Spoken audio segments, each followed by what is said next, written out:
Bonjour à tous, on commence cette revue de presse en France avec la une de l'équipe qui revient sur la lourde défaite de l'Olympique de Marseille face à Manchester City hier soir 3-0. Une terrible désillusion pour les Marseillais qui n'ont pas fait le poids face à l'ogre mancunien. Le journal fait dans le jeu de mots et détourne le célèbre cri des supporters marseillais en « aux larmes citoyens ».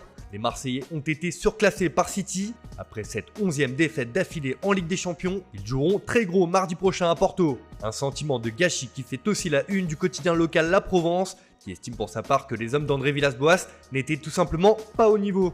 Corrigé par Manchester City, l'OM a laissé son adversaire se balader. Où est passé l'honneur marseillais, s'interroge le journal. Et cette victoire de Manchester City fait aussi la une des médias britanniques.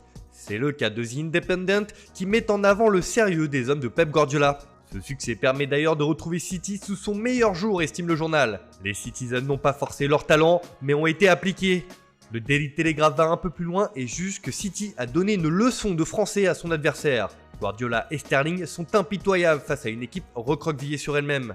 En effet, pour les journaux locaux, les Marseillais ne se sont pas vraiment battus. Et pour eSport, même sans attaquant, il n'y a pas de problème pour City, car Sergio Agüero et Gabriel Jesus étaient absents pour cette rencontre. On file en Espagne où le dénouement incroyable du match entre le Borussia Mönchengladbach et le Real Madrid fait la couverture de Marca. Après sa belle victoire dans le Classico face au Barça ce week-end, l'équipe de Zidane était attendue en Ligue des Champions. Mais celle-ci s'est compliqué la vie en étant menée 2-0 à la 87e minute. Mais comme le journal Pro Madrid l'indique sur sa une, le premier commandement de la Convention de Madrid, c'est de ne jamais abandonner. En grande difficulté, les merengues ont su relever la tête dans les dernières minutes pour arracher un match nul 2-2 inespéré qui leur permet de rester en vie dans la compétition. Pour As, c'est un point qui maintient la foi. Madrid évite une catastrophe avec un but à la 87e et un autre à la 93e dans un match qui ne méritait pas d'être perdu. Et il y a un petit événement qui n'est pas passé inaperçu en Belgique. C'est le retour d'Eden Hazard sur un terrain après 2 mois d'absence. La dernière heure s'en réjouit, Hazard est enfin de retour.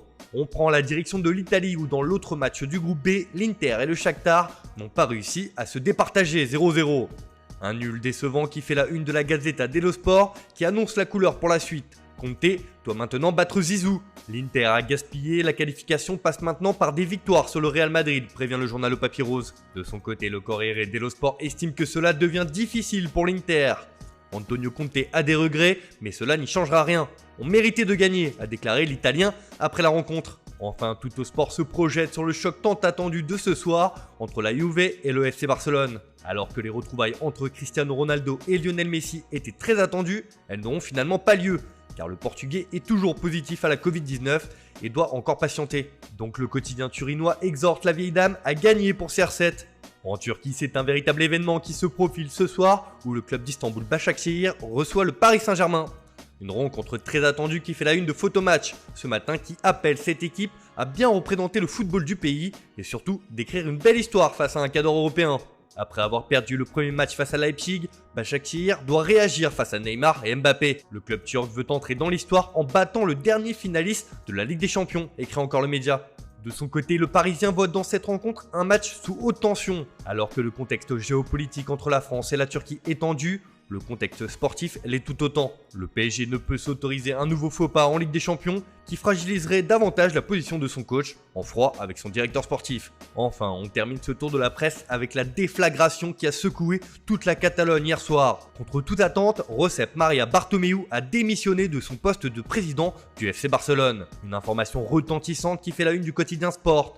Bartomeu jette l'éponge. Il démissionne face au refus du gouvernement catalan de reporter le vote de censure, car les critiques durent depuis des mois et sa position était intenable depuis le vrai faux départ de Lionel Messi cet été.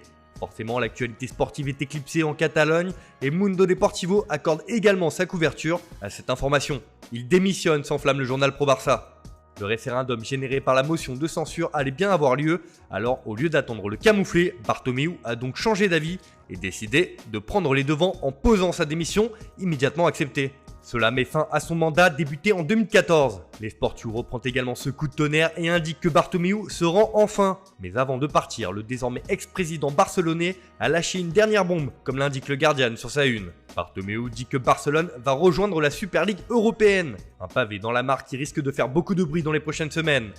Voilà, c'est tout pour aujourd'hui. Bonne journée à tous. On se retrouve dès demain pour une nouvelle vidéo sur Foot Mercato.